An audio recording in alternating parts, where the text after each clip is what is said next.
اعوذ باللہ من الشیطان الرجیم بسم اللہ الرحمن الرحیم۔ شیعہ شناسی میں کل ہماری بات چل رہی تھی صفات امام کے متعلق، صحیح ہے، عصمت امام کے متعلق، کہ جس میں ہم نے کہا کہ جہاں اطاعت خدا اور اطاعت رسول کی بات ہو رہی ہے براہ راست، وہیں پہ اطاعت اولی الامر کی بھی بات ہو رہی ہے۔ جس طرح سے اللہ کی اطاعت ہے ویسے رسول کی اطاعت ہے، ویسے ہی اولی الامر کی اطاعت ہے، یعنی اس اطاعت میں کوئی فرق نہیں ہے، کیونکہ جو واو عطف اللہ اور رسول کے بیچ آیا ہے وہی رسول اور اولی الامر کے بیچ آیا ہے۔ تو ہم نے کہا، اور پھر لا ینال عہد الظالمین، لا ینال عہد ہاں الظالمین، میرا عہدہ کسی ظالم تک نہیں پہنچے گا۔ تو اب یہاں پہ ہم نے کہا کہ اللہ کی یہ بات عصمت کا تقاضا کرتی ہے کہ اگر عہدے خداوندی کسی تک پہنچ رہا ہے، ولایت خداوندی، ولی خدا اگر کوئی ہو رہا ہے تو ضروری ہے کہ وہ ظالم نہ ہو۔ ظالم کا نہ ہونا اس بات کی علامت ہے کہ وہ کیا ہوگا؟ معصوم ہوگا۔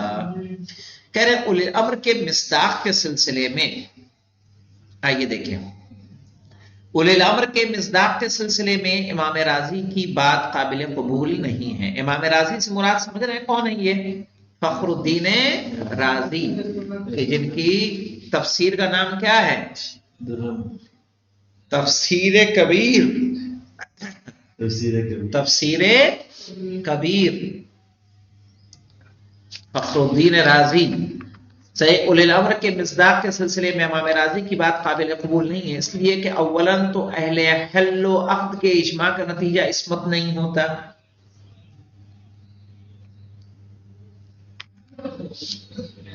ہاں اس سے خطا کا امکان و احتمال کم ضرور ہو جاتا ہے۔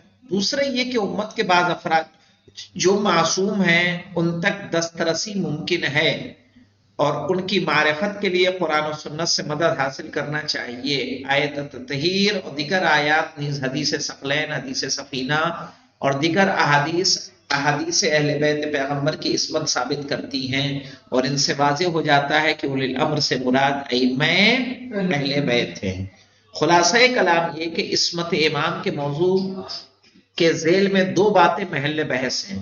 الف، عصمت کی ضرورت، یعنی جو شخص پیغمبر اکرم صلی اللہ علیہ وآلہ وسلم کے بعد منصب امامت پر فائز اور امت اسلامیہ کا قائد و رہبر ہے، اسے معصوم ہونا چاہیے۔ باقا مولانا بے ائمہ اہل بیت علیہ السلام معصوم ہیں، لہذا یہی وہ افراد ہیں جو پیغمبر اکرم صلی اللہ علیہ وآلہ وسلم کے بعد امت مسلمہ کی امامت و رہبری کی صلاحیت رکھتے ہیں، اور صرف یہی افراد امامت کے اہل ہیں۔ تو اوپر والی عصمت در امامت عامہ، عصمت در امامت خاصہ۔ اول ذکر دلائل ہم نے اس فصل میں بیان کر دیے ہیں، جبکہ دوسری بات کے دلائل یعنی عصمت امام اور در امامت خاصہ اصول و فروع میں شیعی منابع و منافذ سے متعلق بحث میں بیان کیے جا چکے ہیں، لہٰذا ان کی تکرار کی کوئی ضرورت نہیں ہے۔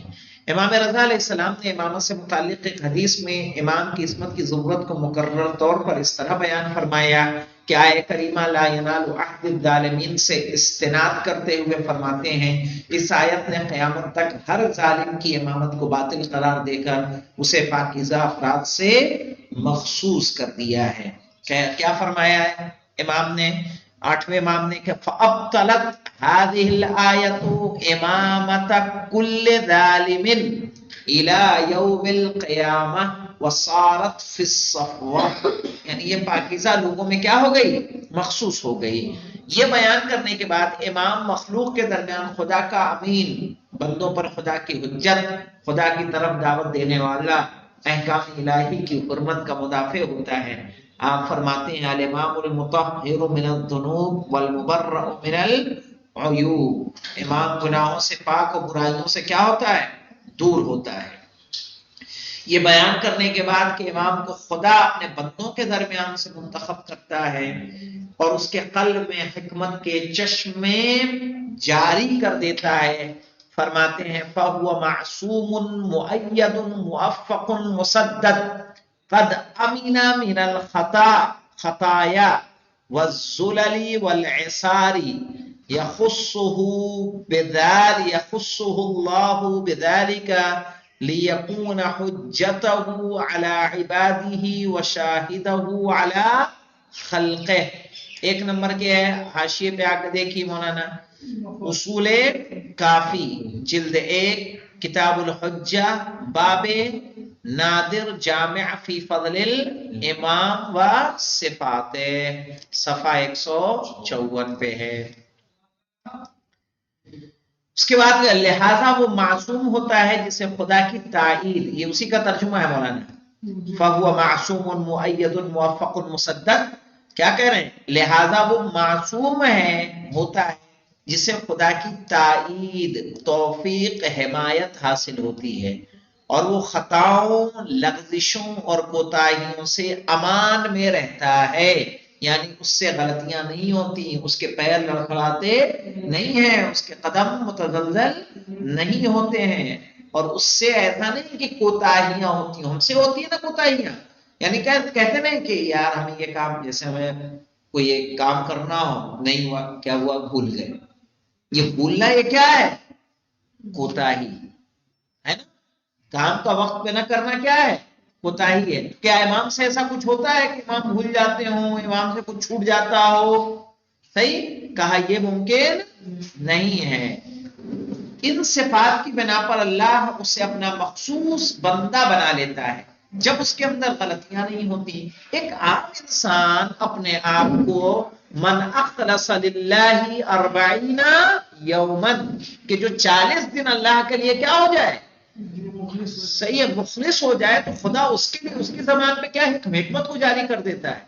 तो एक आम इंसान के लिए बात अच्छी जाए कि खुदा वंदे आलम ने किसी को बरगुजीदा बनाया हो, किसी को चुना हो, किसी को अपनी हिदायत का मरकज बनाया हो, अगर वो इन तमाम सिफात का हामिल हो जाए तो खुदा उसे कौन सी मकाम मंजिलत अता नहीं कर देगा, है नहीं है। आप मुतअद्दिद वाक़यात पढ़ते होंगे जनाब ईसा के साथ, जनाब ईसा का वो जो शागिर्द साहबी है जो पानी पे चल रहा है कि नहीं चल रहा है, तो ये मलका उसे कैसे मिला? सही है ना, उसके ज़ुहद व तक़वी की वजह से मिला। तो यहाँ पे देखिए, तो कह रहे हैं हिमायत अल्लाह की क्या हासिल होती है, उसको ताईद हासिल होती है, तौफीक हासिल होती है, हिमायत हासिल होती है, और वो खताओं, लग़ज़िशों, कोताहियों से अमान में रहता है। इन सिफात की बिना पर अल्लाह उसे अपना मखसूस बंदा बना लेता है, क्योंकि वो मंसूर नजर परवरदिगार होता है, अल्लाह की निगाहों में वो खास एक बंदा होता है। कभी उसे खुदावंद आलम तन्हा नहीं छोड़ता। अगर तन्हा छोड़ता है तो जो शेर वाला वाकया है कि इमाम ने कालीन के शेर को, इमाम अली अलैहिस्सलाम का है गालिबन, क्या आपने कालीन के शेर को इशारा किया और उसने उठ के क्या किया, उन जादूगरों को जो उनके लुक़मे गायब कर रहे थे उन्हें खा लिया। तो जाहिर है कि ये जो इमाम ने मोइज़ा दिखाया, कैसे दिखाया है कि अल्लाह की इनायत है या नहीं आप पे है, अल्लाह की इनायत खास आप पर है। या हमारे साथ में इमाम का मिलता है कि उन्होंने एक मिट्टी उठाई, अपने उसको कूजे में डाला और दुआ मांगी और उसके बाद उसमें खाने लग गए। तो कहा मुझे भी खिलाया, तो मैंने क्या देखा, वो बेहतरीन सत्तू था, ऐसा सत्तू मैंने खाया ही नहीं था कभी। तो ये क्या है, इनायत परवरदिगार है। तो अपना मखसूस बंदा बना लेता है ताकि वो उसके और उसके बंदों के दरमियान हुज्जत और उसकी मखलूकात पर उसका गवाह रहे, हुज्जत खुदा हो, खुदा के पैगाम को वो पहुंचाए, उनकी मुश्किलों को वो आसान करे। अच्छा, यही मकसद था। मुझे देखिए कि अगर खुलाफाए सलासा की भी हुकूमत थी तो मौलाए कायनात ने क्या ऐसे परहेज किया, उनसे दूरी बना के रखी, या जब जब उन्होंने बुलाया उनकी मदद की। इसी तरह से बाकी अइम्मा का सिलसिला भी देखेंगे, चाहे वो दौरे मुतवक्किल रहा हो या दूसरे अदवार रहे, जहां उन्होंने मसाइल पूछे इमाम ने बताए या नहीं बताए, बताए दुश्मन है वो, लेकिन उसके बावजूद जब दीनी बातें आ रही है तो उसमें इमाम क्या है, मसाइल को हल करने के लिए आमादा है। क्यों? क्योंकि उनका वो क्या है, हुज्जत खुदा है, और हुज्जत खुदा किसी एक कौम का नहीं होता बल्कि तमाम इंसानियत के लिए होता है या नहीं। अल्हम्दुलिल्लाह रब्बिल आलमीन। صلی اللہ علیہ وسلم علم و دیگر کمالات انشاءاللہ آئندہ